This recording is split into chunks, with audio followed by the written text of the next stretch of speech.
Let us first customize our model with a model name. To do this, press and hold the OK button till the menu pops up. Select the model settings, then select model name and change it as such. Once you are happy with it, long press the cancel button to save it. You can press the cancel button again to exit out of the menu. To put the receiver in binding mode, you need to hold the tiny button here and plug in the battery simultaneously. The rapid blinking blue light indicates that the receiver is in binding mode. To bind the receiver to the transmitter, we will now power on the transmitter while holding the bind key. Now you can see that the receiver is blinking slowly, and this indicates that the binding process is completed. You can now verify that the receiver is bound correctly by giving inputs on the transmitter and seeing if the control surfaces move.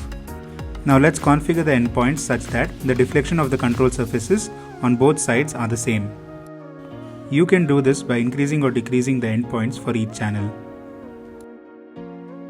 Make sure that your endpoints are set up such that they don't interfere with other control surfaces.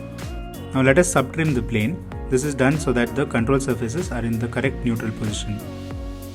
In my case, I only had to subtrim the rudder, but you might have to subtrim your elevator too. Now that is done, let us move on to setting our expos. I recommend you set an expo value between 30 to 40 on your elevator and rudder.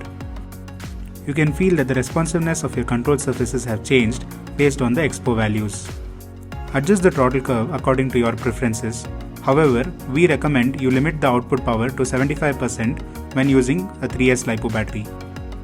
You can now give some throttle and see if you're getting enough thrust. You can always go back and change your throttle curve to suit your preferences.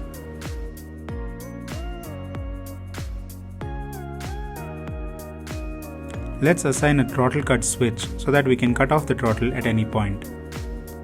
To do this, ensure that your aux switches are enabled. If not, you can go and enable them. Go to Assign Switches, then Throttle Hold, and assign SWA to it. Go to Throttle Hold, set the hold value as on and the value as 0.